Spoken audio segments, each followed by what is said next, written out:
don't know what's going on with my camera.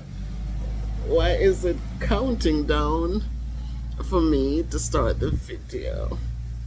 Good morning and welcome back, my powerful MVP family. Welcome back, welcome back. This is your girl, Miss Bev, with yet another video. So yesterday we talked about the young man who was shot while he was doing was shot and killed, not just shot, but shot. It's dead. It's dead, dead, dead. People used to say, oh, they killed him dead. But it's no joking matters, my people. You know, it's no joking matters. Today I just wanted to talk about the crime statistics here in Jamaica. And I found the statistics on the Constabulary Crime Force page. And it might seem like it's a never-ending thing, but from January 1 to now, to December 7th, the killings, the murders have really gone down. The shootings also have gone down, but we're just at the 7th. But I'm going to be optimistic, guys, because I really want to see it stop. You know, yesterday I left a little comment on the video. I said, we're busy here killing off one another. You know, the foreigners bring in the drugs, and we welcome them with open arms. And they bring in the hardcore drugs. And our young people, they can manage it. Drugs is something that alters the mind. It alters the thought process. It makes people feel like they are so, like nothing can you know, they feel so empowered. They feel like they can just do anything. It makes them crazy. And so, but this is what they want. They bring it in. It's affordable, and with the scamming and the illegal way people make their money, they don't value money. They don't know how to value it because they don't work for it. When you don't work for things, you just treat it like nothing. And so you see them will open champagnes, and you hear the stories of people in the communities where these young people making these illegal monies. They're not using it to build up their communities, to build open stores, and to have, you know, ongoing wealth. They can stop what they're doing. If when they scam and they get a certain amount, they don't spend it so unhealthily, they can do wonders.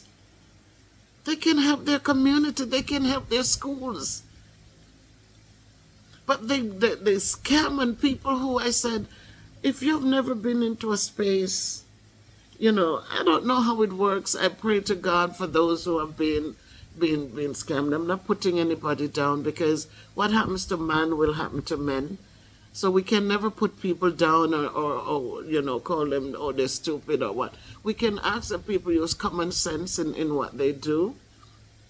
But people are devious, and every day they're creating different ways in which to get what other people worked hard for. But just the drugs that comes in, and then they take all the years we talk about marijuana, that was a drug. And there's some people who cannot handle it and they go crazy. And people never learn. They go ahead still and they smoke it, and they don't know the amount of smoke. They don't know that the body weight and all of that counts for how much drugs you can intake in that body.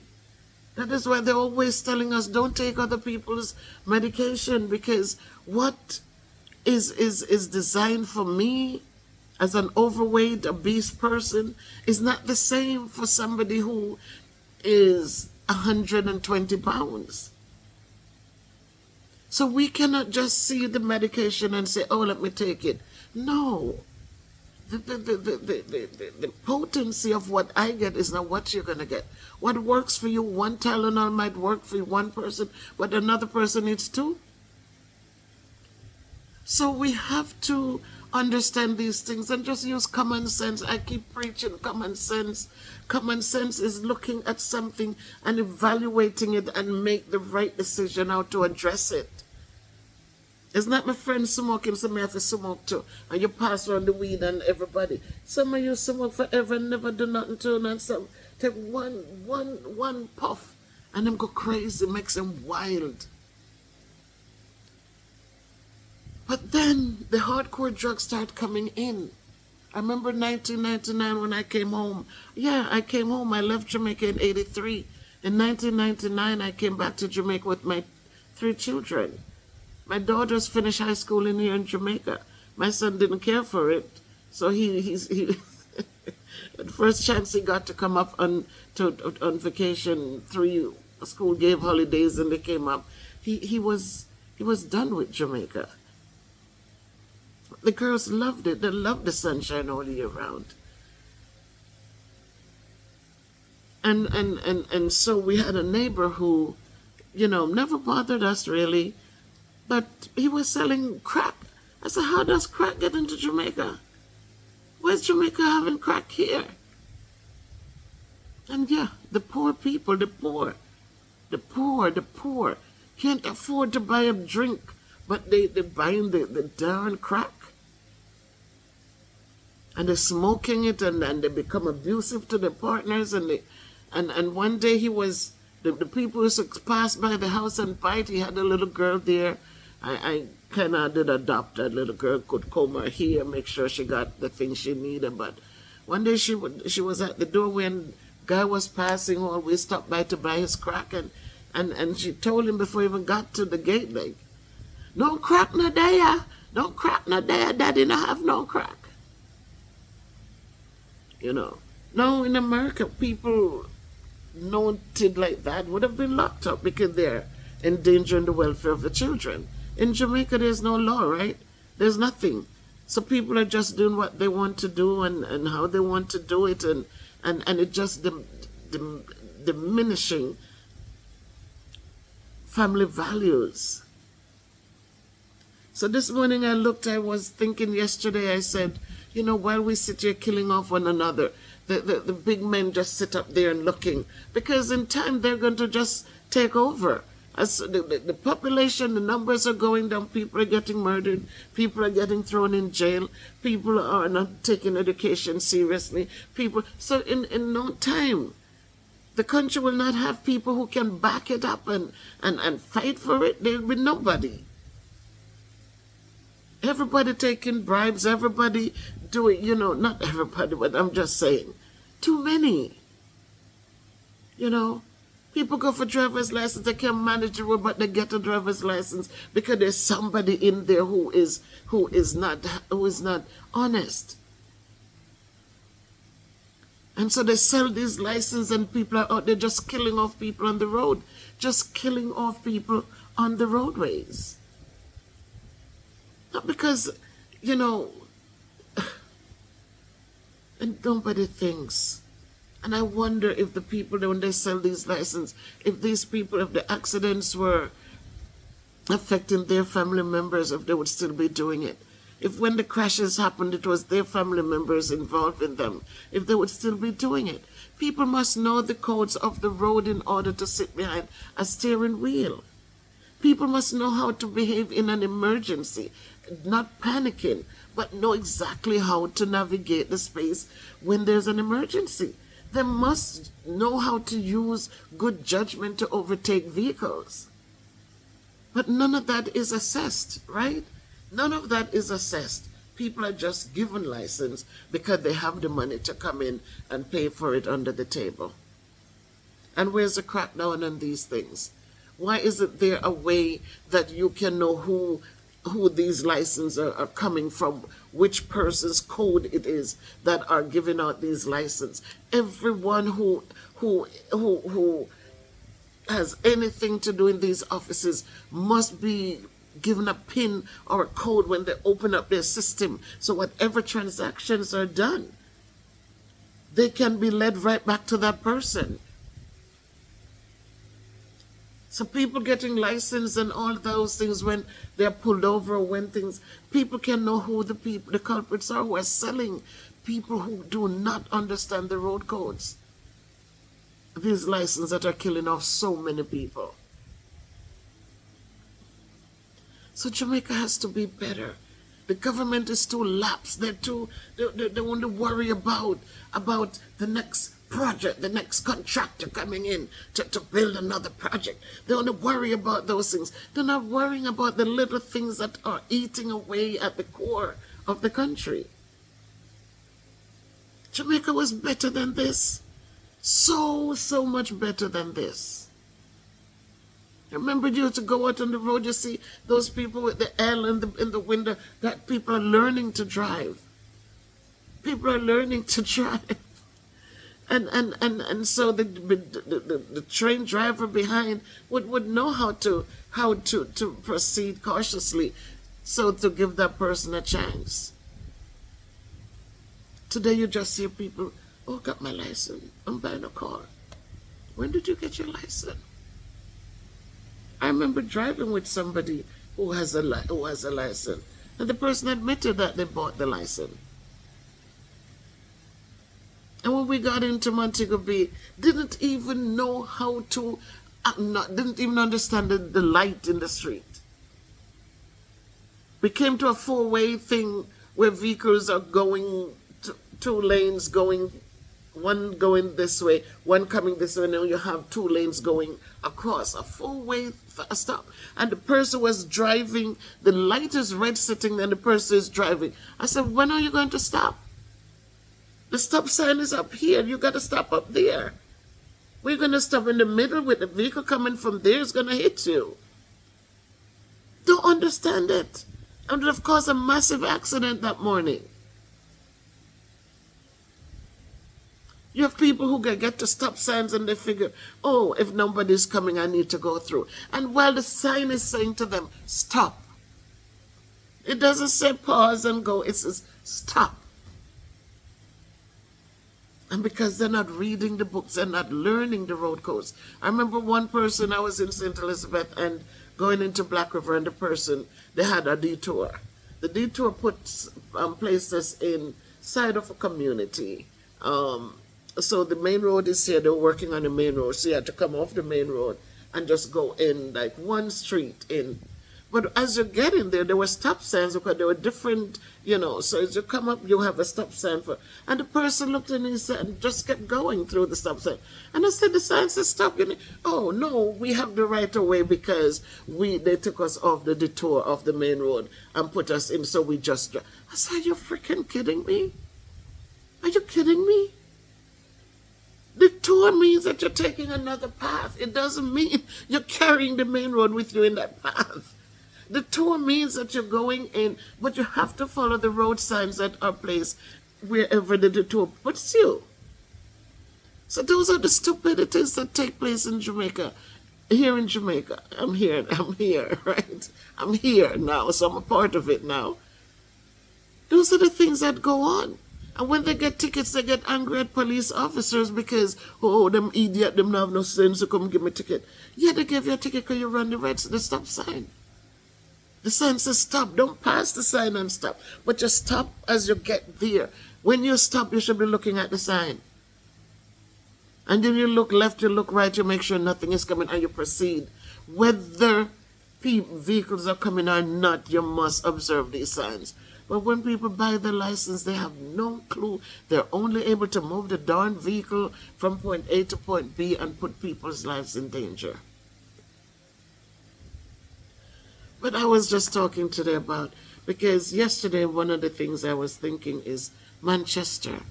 I remembered in the days when I lived in Manchester. When you go to Manchester, Cecil, what was the man's name? Cecil, Mr. Cecil. Is it Donaldson? I don't know, but Mr. Cecil was his name. I remembered him well. I remembered speaking with him because he had a Dodge Ram. In those days, you're talking about the 70s. Cecil Charlton. Mr. Cecil Charlton. He was the mayor, he was the mayor up there at the time. And the one problem Manchester had was lack of water. I don't think Manchester has any rivers. I don't remember. But there was a lack of water up in that area. But everybody coming from England wanted to be in Manchester because it's so cool up there. Quiet, no sense of violence. It was just a quiet place. We used to walk down that hill, and we would walk down into Mandeville there. We'd get into the market, get our stuff, go around to the biscuit company, go around to the post office. And it was just so peaceful. 7 o'clock at night after we get home from school together, Jennifer, I forgot the other girl's name, and we just walk. No fear, no nothing. And now today, they have, for this year, last year, 2023, they had 42 murders. This year, 2024, up to December 7th, they have 49. The only two parishes, the only three places where the murder rate went up in 2024, Manchester, St. Andrew Central, and St. Andrew North. St. Andrew Central had 54 murders last year, 2023. They have 76 this year so far, and the year is not completed yet. And North St. Andrew, they had 55 murders last year. They went up to 62 this year. The good thing is that from January 1 to December 7th, 2023, there were 1,319 murders. But so far, now, 2024, this time, same time, they have 1,085 murders. So the murders fell to 234 for this 2024.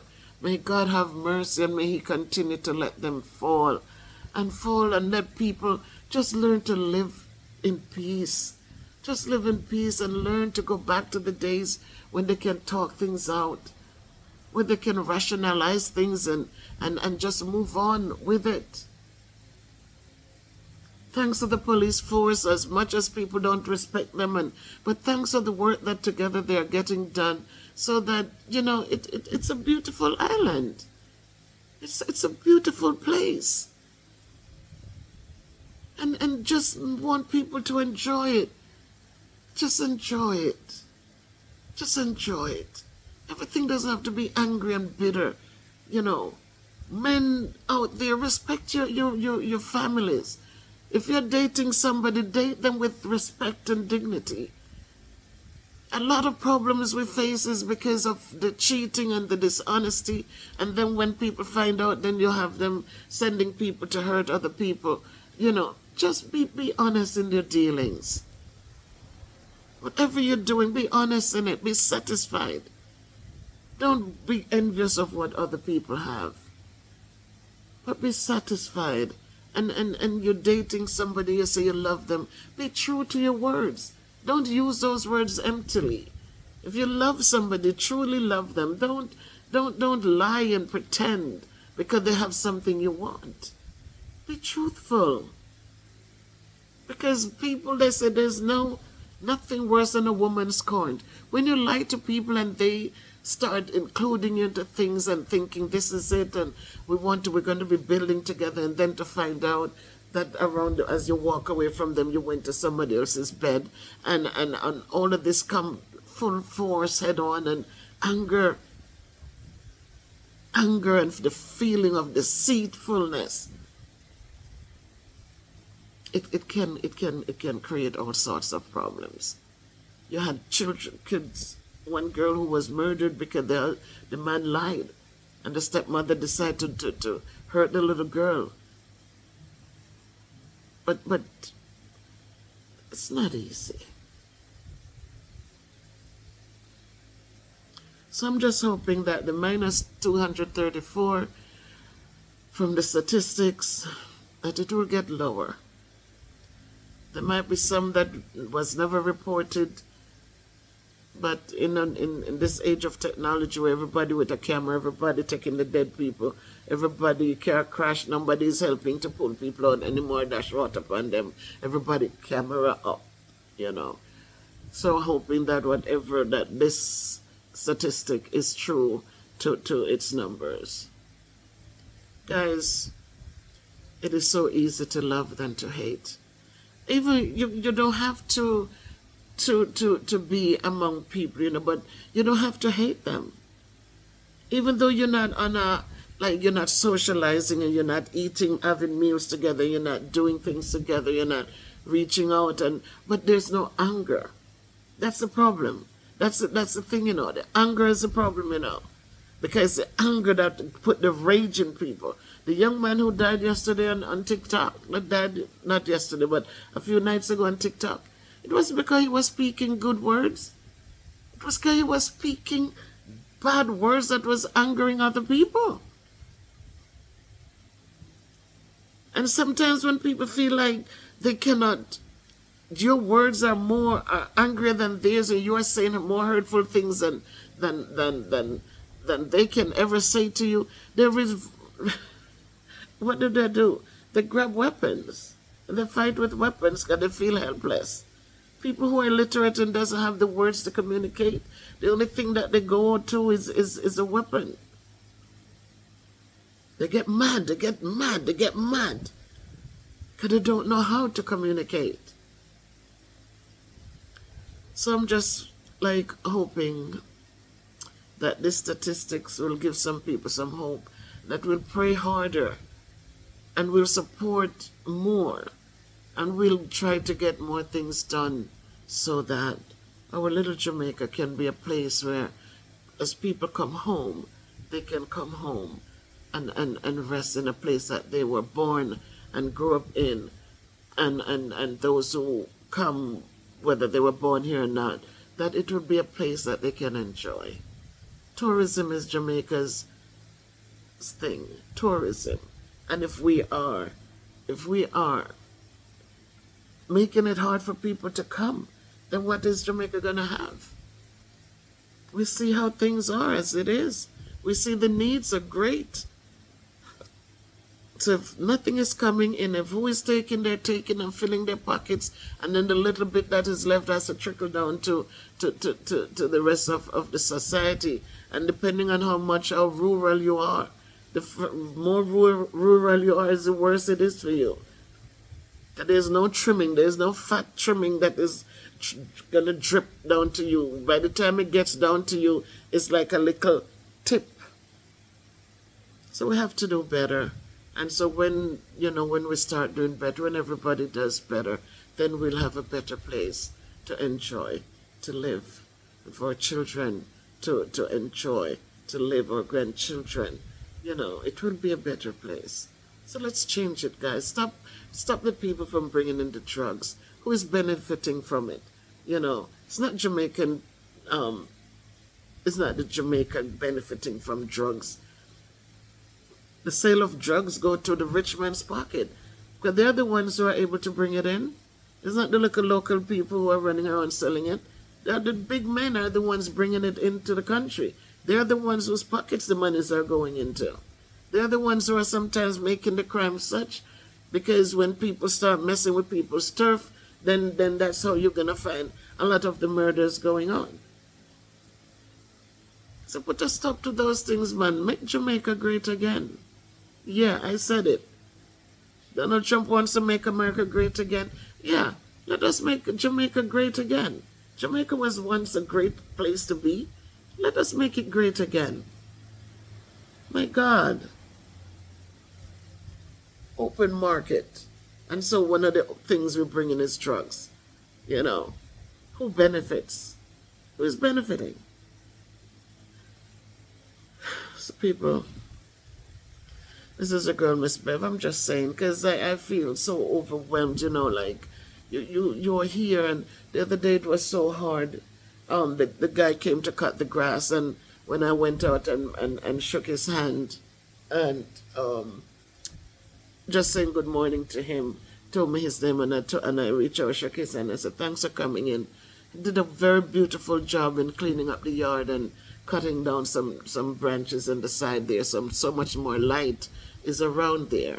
And one of the things he said, it was early morning, we've been having a lot of rain. And so he's out there. Kayla is getting ready to go out to school, waiting for the bus. And so I went and I greeted him. And he says, yes, I'm here. I'm just hoping that the rain doesn't come and beat me up. But I'm glad you're here. And I came back inside, and the thing is in my head, just praying to God, like, I don't know this man. He's out there with a knife weeding the grass. I don't know him. And if it starts to rain, how am I going to let him into the house? How am I going to let him into even shelter from the rain? Because you are so afraid. You don't know people anymore. It's not like before. Like you sit down on the veranda and people, you have the gate open and people just, Miss Bev, how you doing? Da, da, da, da, da, da. And you're talking to them. They might come in the yard and you have no fear. You're talking and laughing and feeling good. And now you come home and you're afraid to talk with people because it's like you just feel like, sometimes the videos that are posted, everything feels so, like you just feel like you can't even, family members, and you just feel so different. You want to enjoy the place, but then you're afraid that, if it rains, he'll have to come in. What am I going to do? Sit in here, let him stay in the rain? And I just prayed, I said, God, just hold back the curtains. Just roll them back. Don't let any clouds open and let the rain come. Let him finish his work. The first man who did, the first time we did the maintenance, and I was at the gate and opened the back gate right here and opened the door, and I was talking to him and showing him some stuff I wanted. I had 2 barrels. I said, could you fill them up for me? So that in case we have no water, then there'll be water there to use for flushing the toilet and to bathe. And while I showed him, I stepped out and was shut. And then he said to me, okay, go back in and lock the gate. That thing just like, my God. Usually they cut in the yard, you stand there watching them cutting the yard, raking up the things, pointing out any little thing that needed to be done. Now the maintenance person says, all right, go back in and lock the gate. So we want to be able to enjoy this place, this beautiful place. We just want to enjoy it. It can be good, be careful, walk good, do good. And please leave your comments. What do you feel?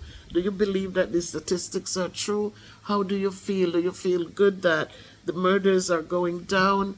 Talk to me. Talk to me. Tell me your thoughts.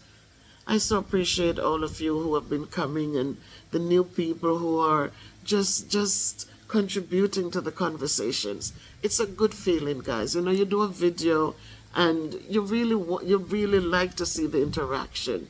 But the interaction tells you that you appreciate what is presented for you. So please give a thumbs up, like and share the videos. And if it means something to you, I'm sure it's going to mean something to somebody else. So just click the share button and it will give you the options where to share it, whether on your Instagram page, whether on your WhatsApp, and just tell them to watch and support Miss Bev. Come over and support Miss Bev. One of the things that I said, I'll do another video asking for the support, if you can support as I get ready to get the vouchers for the needy ones in Kayla's school. I really am asking for support. If I can get $300, that would be $45,000. And if I do 45,000, yes, at least 45. I should think. No, it's not going to be 45. Maybe 40,000. Because it depends on how much they change it for. They might say it's $150 for one, but when you go, you're not getting $150, you get $100. You get $141 for one. But if I get that and I can go in and do the vouchers, I'll do $2,000 vouchers so they can buy something. The kids will be going home on break next weekend, next week, the 19th, I think.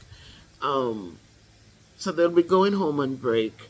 And I'm sure that parents are sitting there wondering how is it going to work? It's going to be tough. So if I can give those out for the holidays, I would be so, so thankful to be able to give back. Again, I'm on a budget. We just did the school supplies. So I'm just asking, please, if you can help, just please help. Whatever you give, I'll add to it, and so that we can honor a few parents. All right, so be good to yourself and be good to others, because that's a good thing. Treat people the way you want to be treated, and so that we can have a better world to enjoy. Bye.